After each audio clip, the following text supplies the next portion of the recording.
എന്ന് പറഞ്ഞ നിങ്ങളുടെ കൊണ്ടുവരും. നമുക്ക് എല്ലാ വിലയും കാണാമതി എന്ന് പറഞ്ഞ് കഴിയാൻ കഴിയും.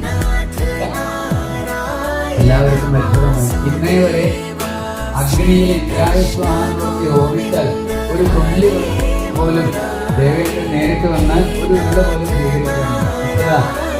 ഗോവർദ്ധന പർവ്വതം നേരിട്ട് വന്ന് സ്വീകരിച്ചവർക്ക് എല്ലാവർക്കും അത്ഭുതമായി. അദ്ദേഹത്തിന് ധാരാളമായി ബലികൾ സമർപ്പിക്കുന്നു.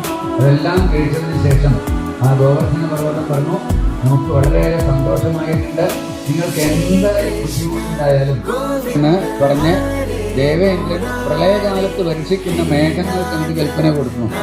അങ്ങനെ ആ മേഘങ്ങളിലൂടെ വന്ന് ഒന്നായിട്ട് കുന്നേരെന്ന് മനസ്സിലാകാത്ത രൂപത്തിൽ പ്രളയജലം കണ്ട് വർഷിച്ച് വൃന്ദാവനം മുഴുവൻ പശുക്കളൊക്കെ വെള്ളത്തിൻ്റെ ശല്യം സഹിക്കുക വയ്യാതെ ആ തലയൊക്കെ കാലിൻ്റെ ഇടയിലൊക്കെ ആക്കിക്കൊണ്ട് ശ്രീകൃഷ്ണൻ്റെ അടുക്ക വന്നിട്ട് ഇങ്ങനെ കണ്ണിൽ നിന്ന് വെള്ളം ഒഴിച്ചിട്ട് അങ്ങനെ നിൽക്കാനാണ്. ഗോപാലന്മാരൊക്കെ രക്ഷിക്കണേ എന്ന് പറഞ്ഞ് അവർ വന്നിട്ട് പറഞ്ഞു, ഇന്ദ്രൻ നാശത്തിനായിക്കൊണ്ട് രക്ഷിക്കുന്നുണ്ട് എന്ന് അവരൊക്കെ പറഞ്ഞത്.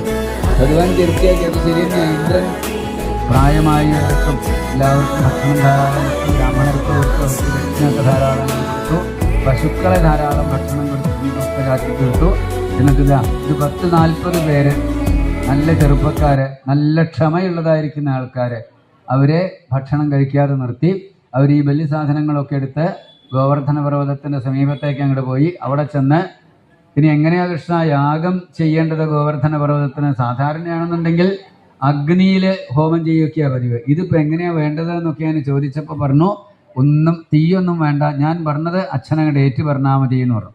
ശ്രീകൃഷ്ണൻ പറഞ്ഞു കൊടുക്കണു, ഹേ ഗോവർദ്ധന പർവ്വതമേ, അത് ഭഗവാൻ ഏറ്റു പറയണു, ഹേ ഗോവർദ്ധന പർവ്വതമേ, ഞങ്ങളിത് അങ്ങക്ക് ഒരു യാഗം തരാൻ വേണ്ടിയിട്ട് നൽകാൻ വേണ്ടിയിട്ട് ഇവിടെ സന്നിഹിതരായിട്ടുണ്ട്, ഇത് സ്വീകരിച്ച് ഞങ്ങളെ അനുഗ്രഹിക്കണേ എന്ന് എല്ലാവരും കൂടി അങ്ങോട്ട് പർവ്വതത്തിൻ്റെ അടിയിലേക്ക് തന്നെ താണുപോവുകയും ചെയ്തു. ഗിരിം ചക്രു പ്രദക്ഷിണം എല്ലാവരും കൂടിയിട്ട് ഗോവർദ്ധന പർവ്വതത്തിന് പ്രദക്ഷിണം ചെയ്ത് നമസ്കരിച്ച് അതാത് ഗൃഹത്തിലേക്ക് തിരിച്ചുപോയി എന്നാണ്.